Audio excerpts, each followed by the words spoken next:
Il mondo della musica partenopea sul palco in nome della beneficenza. Tony Colombo, Emiliana Cantone e Alessio uniti e pronti a esibirsi questa sera al Palapartenope di Napoli. Il ricavato del concerto, in programma alle 21, sarà destinato all'acquisto di un nuovo bisturi per il reparto di oncologia pediatrica chirurgica dell'ospedale Posillipo. Abbiamo ognuno singolarmente sempre fatto queste cose di beneficenza.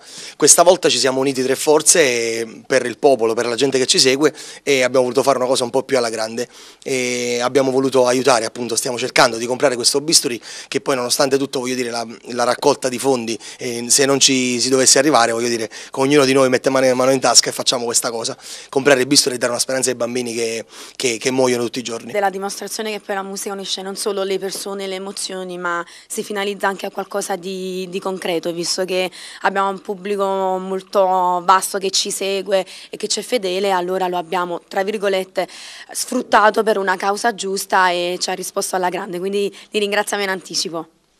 Mi associo alle parole di Tony e di Emiliana, siamo qui con il cuore, fare beneficenza è importante, vi aspettiamo appunto questa sera al Palapartenope, venite in tanti, noi siamo con tre voci e un cuore.